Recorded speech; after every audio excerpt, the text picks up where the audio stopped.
such kind of facilities, maybe that it brings that benefit not only the fishermen but also all of these communities. Despite this new addition to the community, the fish farmers still ask for more. Right now, they have no means of preserving their products, especially during the rainy season when the farms are sometimes washed away and so their businesses perish. They also ask for protection from fishmongers. Though I must first say that in this business is the middle women. I'm happy to say that for the first time, we know that what a man can do, a woman can do much more. We cannot totally eliminate fishmongers. They have a right to business. What we frown at is the fact that they rip off the farmers. They come in here and determine the price at which they will buy. And the reason is because the farmers have no choice. They have little capacity for processing. When it's time to harvest, each day you continue to feed is a depletion on expected profit. So the farmers are forced to sell. Sometimes they even bring the fish out of the pond and returning them back. Not all will survive. That's also a loss. So because of that, farmers are under pressure. It is this pressure that should be removed. This is not peculiar to this community. In fact, it is one of the major constraints the subsector is facing. The fish farmers are particularly seeking government's protection, especially as foreign investors are now major competition. They argue that with the right incentives, they can help in ensuring food security in the country. There's a great opportunity in the sector, but the government must support farmers so that we can perform at optimum capacity, and this will ensure adequate food supply and stop our import bill. The government must protect local investors so that everything will move on smoothly. The fisheries and aquaculture sector is facing major challenges ranging from the scourge of illegal, unreported and unregulated fishing to harmful fishing practices to wastages and poor governance. These can all be overcome with greater political will, strategic partnerships and fuller engagement with civil society and the private sector. Markets, trade and consumption preferences strongly influence the growth of the sector, with clear demands for production of safe and quality products. As a consequence, increasing emphasis is placed on enhanced enforcement of regulation and better governance of the sector.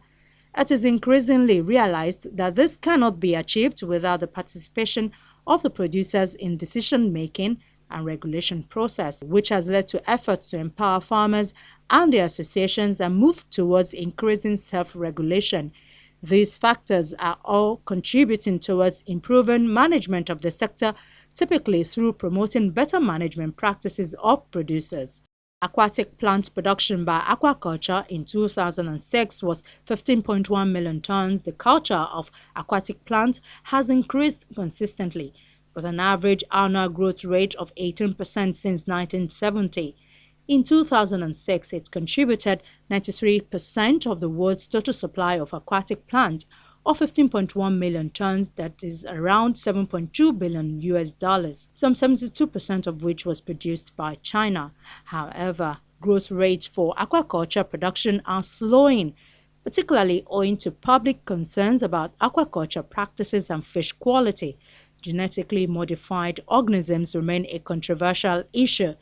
In response to these concerns, integrated multi-trophic aquaculture, which promotes economic and environmental sustainability, and organic aquaculture are on the rise. For the farmers here in Abute Afuye, and by extension fish farmers across the country, finance is the biggest constraint. We have many experience of the job, so we have many experience. So if we see government help or banking help, so we can continue on our business. So if I want to stock like 500 pieces before, but I saw money like 400,000, I've already know that is 1,000 pieces I should stock. So if I see the 400,000, I will stock like 1,000 pieces. So if I stock like 1,000 pieces, if I will raise it till 6 months, when I be cropping the fish, that 400,000, if I harvest the fish, I can get 600,000 and pay the 400,000. The 200 will be interest. We are making credit available to the masses. That is the mandate of the bank.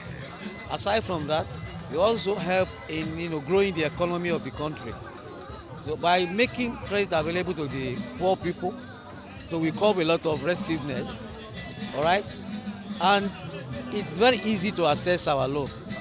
All you need, especially the microcredit loan. We have different types of loan.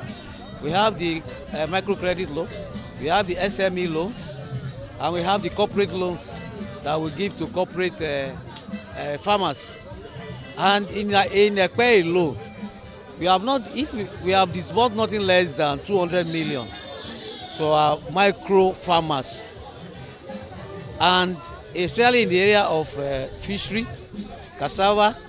In fact, and aside from that, we also help in the value chain of production, because we help in making sure that aside from producing the food from the primary source, that is the primary farmers, that it gets to the table of the consumer. That is the most important thing. That is along the value chain of production. So that is our mandate, and we are doing that. They also complain about unpredictable weather conditions. Rain really affects us. When it rains adequately, the fish grow very fast. But when there is lack of rain, the growth is slow. When there is abundance of rain, the fish will be good.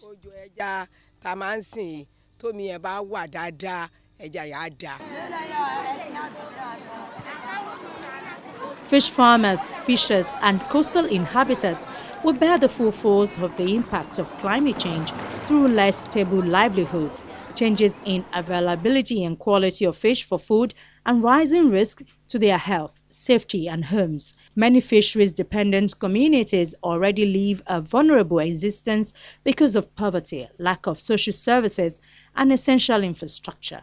The fragility of these communities is further undermined by overexploited fishery resources and degraded ecosystems.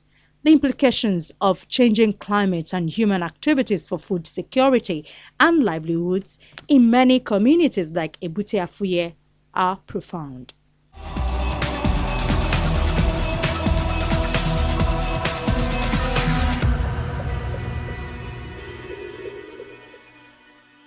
In a world where more than 800 million continue to suffer from chronic malnutrition and where the global population is expected to grow by another 2 billion to reach 9.6 billion people by 2050, with a concentration in coastal urban areas, there is a need for all of us to meet the huge challenge of feeding our planet while safeguarding its natural resources for future generations. Well, that's all we have time for today on the program. Don't forget our inbox @channelstv.com is always available for your comments, questions, and story ideas you would like us to pursue. We'll be back with you next week. From the crew here in Lagos, it's bye for now.